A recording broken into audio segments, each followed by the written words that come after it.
আর কেউ পড়তে পারবেন না ধোনির ৭ নম্বর। বোর্ডের নির্দেশে সচিনের পর এবার অবসরে মাহির জার্সিও। মহেন্দ্র সিং ধোনিকে সম্মান জানাতে তার জার্সি নম্বরটি সংরক্ষণ করার সিদ্ধান্ত নিল ভারতীয় ক্রিকেট বোর্ড। ধোনির ৭ নম্বর জার্সিটি আর কোনো ভারতীয় ক্রিকেটার কখনো পড়তে পারবেন না। সচিন তেন্ডুলকরের ১০ নম্বরের পর এবার ধোনির জার্সিরও অবসর। ভারতীয় ক্রিকেট বোর্ড ইতিমধ্যেই ক্রিকেটারদের জানিয়ে দিয়েছেন যে ধোনির জার্সি নম্বর আর কেউ পড়তে পারবেন না। বোর্ডের এক কর্তা বলেন, তরুণ ক্রিকেটার এবং এখন দলে থাকা ক্রিকেটারদের বলে দেওয়া হয়েছে যে ধোনির ৭ নম্বর জার্সি পরতে পারবেন না তারা। নতুন ক্রিকেটাররা এখন থেকে ১০ নম্বর এবং ৭ নম্বর বাদ দিয়ে অন্য নম্বরের জার্সি পরতে পারবেন। ধোনি ভারতের হয়ে শেষ ম্যাচ খেলেছিলেন ২০১৯ সালে। ২০২০ সালে আন্তর্জাতিক ক্রিকেট থেকে অবসর নিয়েছিলেন তিনি।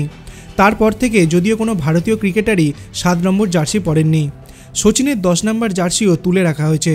তবে শার্দুল ঠাকুর তার আন্তর্জাতিক কেরিয়ারের শুরুতে ১০ নম্বর জার্সি পরেছিলেন, কিন্তু সেটার পর এত সমালোচনা হয় যে বোর্ড তাড়াতাড়ি ওই জার্সিটি খুলে রাখার সিদ্ধান্ত নেয়।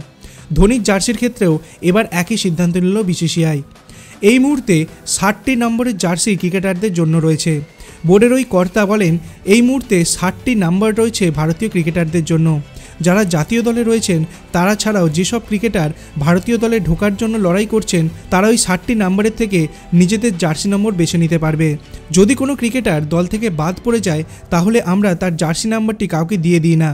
অভিষেকের সময় একজন ক্রিকেটারের কাছে প্রায় ৩০টি নাম্বার থাকে বেছে নেওয়ার জন্য। আপনাদের কি মনে হয় ধোনিকে সম্মান দেওয়ার এটা কি সবথেকে ভালো পন্থা বলে বিসিসিআই মনে করছে? আপনার অভিমত আপনি কমেন্ট সেকশনে জানতে পারেন। ভিডিওটি ভালো লাগলে লাইক করবেন, চ্যানেলটিকে সাবস্ক্রাইব করতে ভুলবেন না। ধন্যবাদ।